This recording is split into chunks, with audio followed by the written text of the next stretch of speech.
So, Russia. This video is going to be all about Russia. Now, Russia was conquered by the Mongols for like 300 years before 1453, when the fall of Constantinople really put Russia on the map as the last part of the Byzantine Empire, which used to be the eastern part of Rome, or the Roman Empire. So that was under Ivan the Great, or Ivan III, who ruled from 1462 to 1505. All he really did was overcome subjugation by the Central Asian Tartars. And then he was an autocrat. This was still in like the 1400s, so they had an excuse of being so behind. And then after him came Ivan the Terrible, Ivan IV, who had a really great expansionist policy, and even though no one really liked him, he got stuff done. He really kept Russia in a feudal state by giving the boyars power, even though he restricted it. And then there was also this guy named Basil, but no one cares about him. Okay. And then came Peter the Great. Halt. Between Ivan the Terrible and Peter the Great, there was a time of troubles. Right after Ivan died, well, not right after, there was a guy in between them, Theodore I, but he was not a big deal. Between the time of his death, for quite some time, there was the time of troubles, which was this power vacuum left because he didn't have an heir. So there were like sides, who won the throne. Then there was this woman named Sophia who was like this power hungry HBIC, and she like somehow made it so she was in control. It's a big confusing mess. The point is that it was chaos. There was complete anarchy. Well, not complete anarchy, but things were not organized. There was mass murder. It was anarchy. It was an anarchy state during the time of troubles. But after that, after a long while, it was just kind of stagnant. Nothing really was going on until Peter the Great, who ruled from 1689 to 1725, decided that Russia needed a facelift. Now, Russia, he noticed, was so far behind because while they were kind of staying at that same feudal, while they had plateaued, everyone else was, the Enlightenment was happening, there was the Renaissance, a whole bunch of stuff happened and the Russians were still stuck in the Dark Ages. So he, I don't know if the Enlightenment happened between then. I'm not an expert on the French stuff. I'm really bad with that, actually. Anyways, so Peter the Great, 1689, he was not during the Enlightenment, but the Renaissance happened. Okay. So he basically just westernized Russia. He created St. Petersburg. He was involved in the Northern War against Sweden, where he extended to the Baltic Empire. He really, really, really wanted warm water ports. And he went to he warred against the Ottomans too for that. Because the only way he could get out, or his armies could get out, he had a huge standing army. He created a huge standing army. The only way he could get out was through warm water ports, and Russia was super isolated. He really westernized. He made them cut the beards. He went on the Grand Tour, which was him learning all of these different trades from experts in their fields, like shipbuilding from the Dutch and stuff. Anyways, he really, really, really brought Russia back. He brought them from the feudal state to a semi-modern empire. And that is the big deal about him. Then after him, there really wasn't anyone of note until Catherine the Great.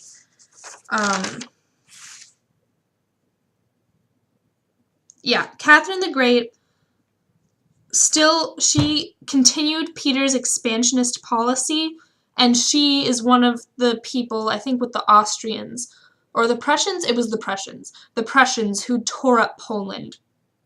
She annexed Poland and Ottoman land, and she was a patron of lots of philosophers.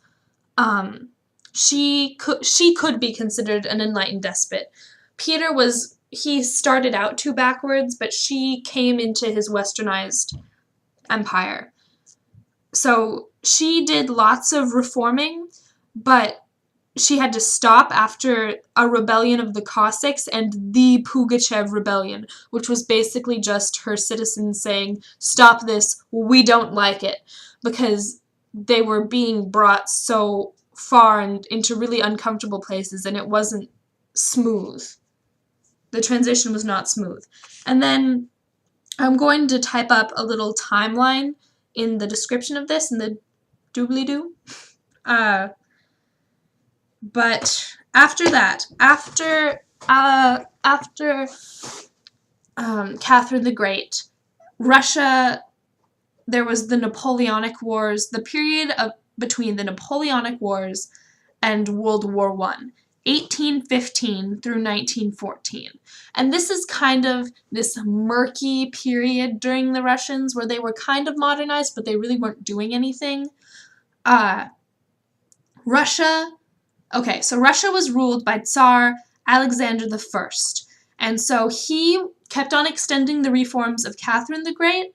He modernized the function of his government and allowed Jews greater freedom, but then Napoleon came along in 1820 and invaded, and they had to do scorched earth and all that good stuff, and then he completely rebounded. He became a real hard-ass, forced nationwide censorship and made everyone become Orthodox. The Decembrist, and then there was the Decembrist revolt, which was caused by a confusion of succession after Alexander I died. Army officers in St. Petersburg supported Constantine, Nicholas I's brother, who they believed would modernize and offer a constitution. However, Nicholas I took the throne because he crushed the revolt and created the infamous Third Section, which is a secret police made to prevent the spread of revolution and Western ideas.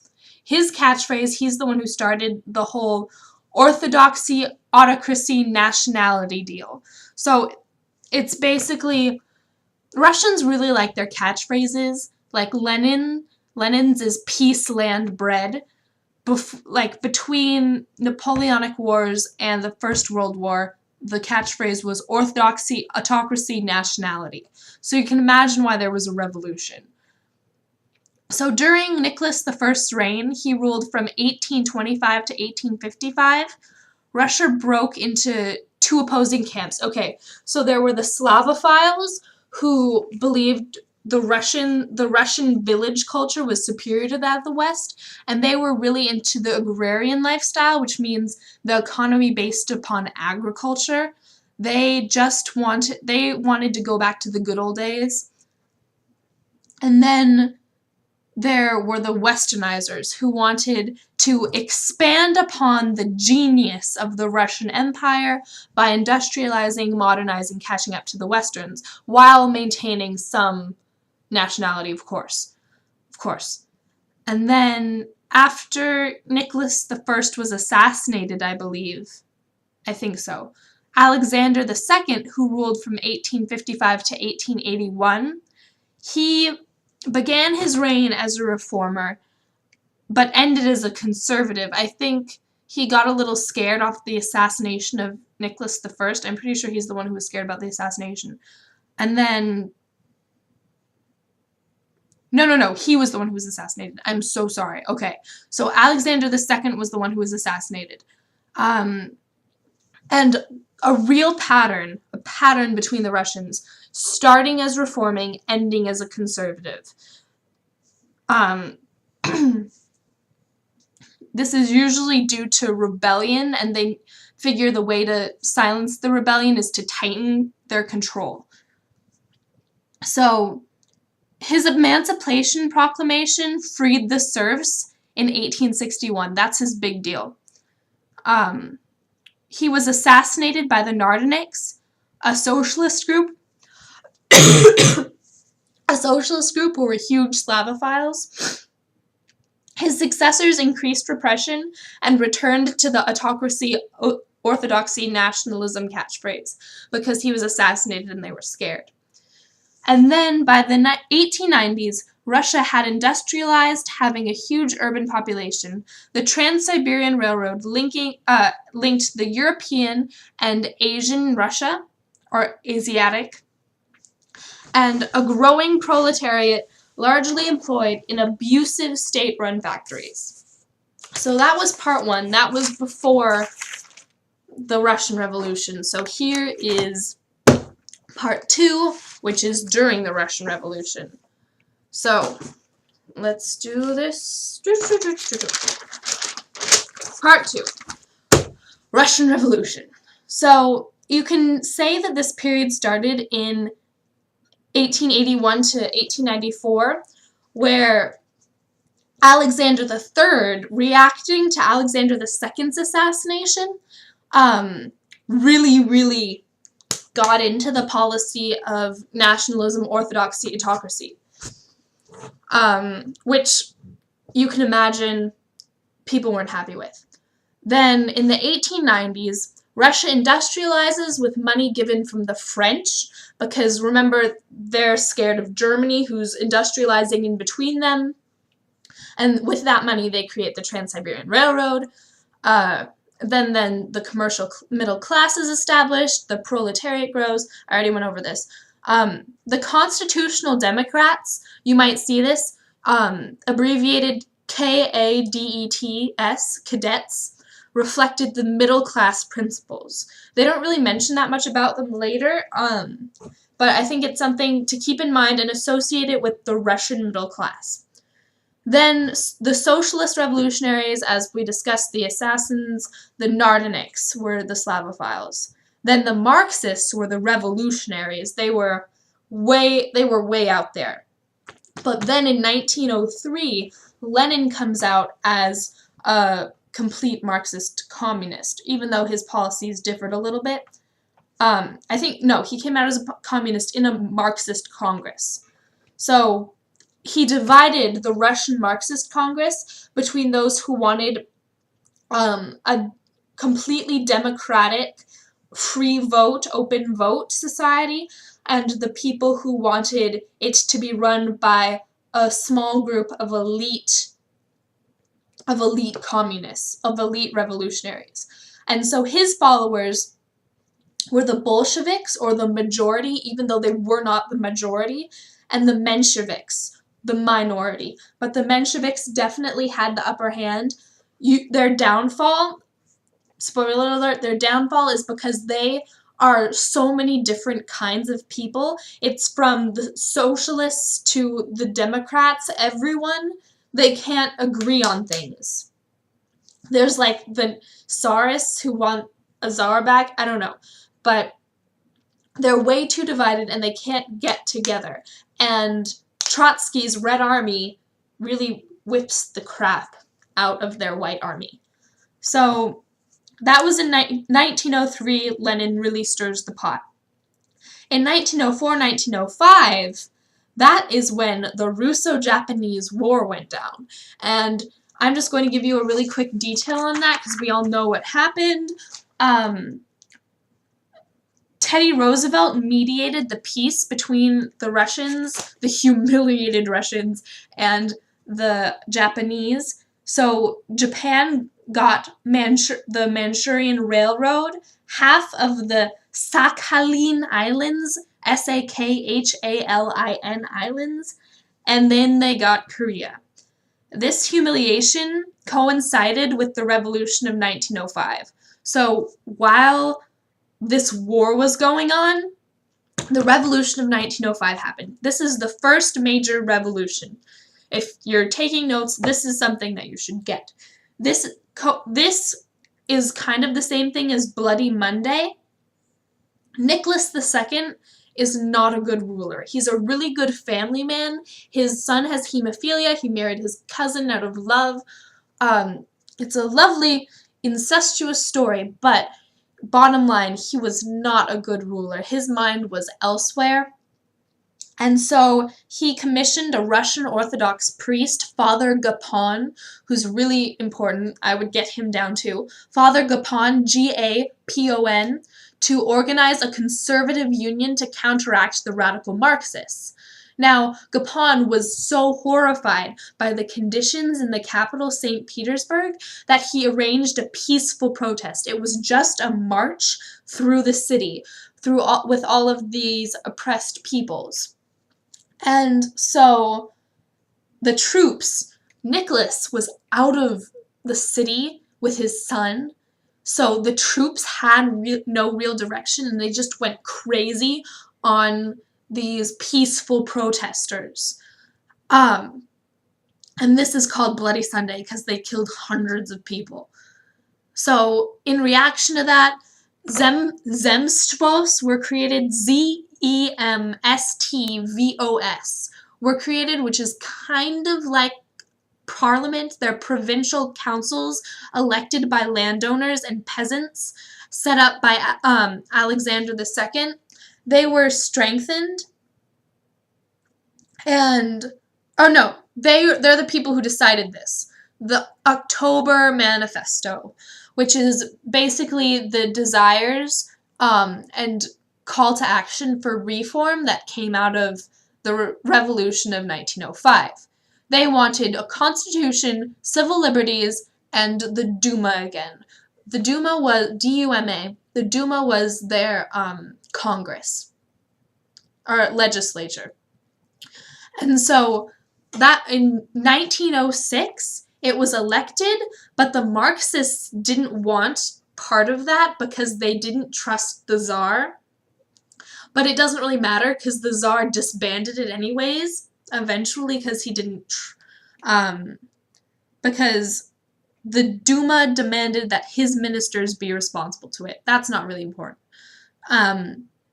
So the reforms that were instituted strengthened the zemstvos, abolished the peasant debt. It abolished the peasant debt for all the emancipated serfs that happened in 1861, and this creates the kulaks. The kulaks are the really wealthy farmers or peasants who employ other peasants, and it's another middle class for the proletariat to rebel against. Okay, then it's kind of a standstill. The reforms were basically too little, too late. People aren't really happy with them. It's not enough. So in 1914, and then from 1914 to 1916, nothing really essential happens. It's just a lot of little events that you can see something big coming out of. So Rasputin really started to influence Tsarina Alexandra. The Duma was suspended in 1914. In 1915, there were so many people killed on the Eastern Front by the Germans who had machine guns in comparison to the single-shot rifles the Russians were dealing with. So the Duma was paused by then. In 1916, they met again to criticize the Tsar's government. And then Rasputin was murdered in 1916, and the Tsar attempted to suppress any reform. He also goes onto the front lines to help fight against the Germans, but that doesn't really help anything because he still only has a rifle against machine guns. So this is really humiliating to him, and that is one of the causes of his abdication next year. So 1917 is when everything is going down. Second major revolution, the March Revolution. It started with food riots in St. Petersburg, or they might refer to it as Petrograd, Petrograd. And so The Tsar ordered the Duma to dissolve and the troops to suppress the disorder, and none of them obeyed him. They outwardly defied the Tsar.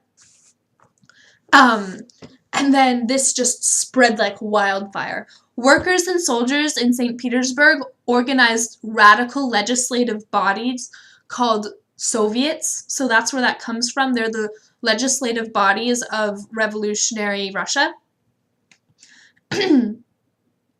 And then, yeah, rebellion spread.